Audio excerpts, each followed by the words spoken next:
بسم اللہ الرحمن الرحیم۔ السلام علیکم ناظرین، امید کرتے ہیں آپ سب خیریت سے ہوں گے۔ دعا ہے اللہ تعالیٰ آپ کو خیر و عافیت سے رکھے۔ ناظرین، آج ہم اس ویڈیو میں جانیں کہ اللہ تعالیٰ نے مچھلی کے منہ میں زبان کیوں نہیں دی۔ یہ جاننے کے لیے ویڈیو کو اینڈ تک لازمی دیکھیں۔ میرے چینل پر نئے آنے والے سبھی لوگوں سے ریکویسٹ ہے، اگر آپ لوگ میرے چینل پر نئے ہیں اور آپ لوگوں نے میرے چینل کو سبسکرائب نہیں کیا تو میرے چینل کو سب سے پہلے سبسکرائب کریں، ویڈیو کو لائک کریں اور بیل آئیکن کو بھی پریس کر لیں تاکہ میری ہر آنے والی نیو ویڈیو کا نوٹیفیکیشن آپ کو بر وقت موصول ہوتا رہے۔ ناظرین، یہ آپ کی محبت و شفقت ہوتا ہے جس کا ہم تہہ دل سے منتظر ہوتے ہیں۔ تو چلے آئیے چلتے ہیں اپنی ویڈیو کی طرف۔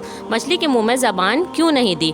اللہ تعالیٰ نے تمام جانوروں کے منہ میں زبان پیدا کی ہے مگر مچھلی کو زبان نہیں دی گئی۔ اس کی وجہ یہ ہے کہ جب حکم خداوندی عز و جل نے فرشتوں نے حضرت آدم علیہ السلام کو سجدہ کیا اور ابلیس رجیم مردود ہو کر مسخ شدہ بری صورتوں میں زمین پر پھینک دیا گیا تو وہ سمندروں کی طرف گیا تو اسے سب سے پہلے مچھلی نظر آئی، جسے اس نے حضرت آدم علیہ السلام کی تخلیق کا قصہ سنایا اور یہ بھی بتلایا کہ وہ بحروں کے جانوروں کا شکار کرے گا۔ تو مچھلی نے تمام دریائی جانوروں تک حضرت آدم علیہ السلام کی کہانی کہہ سنائی۔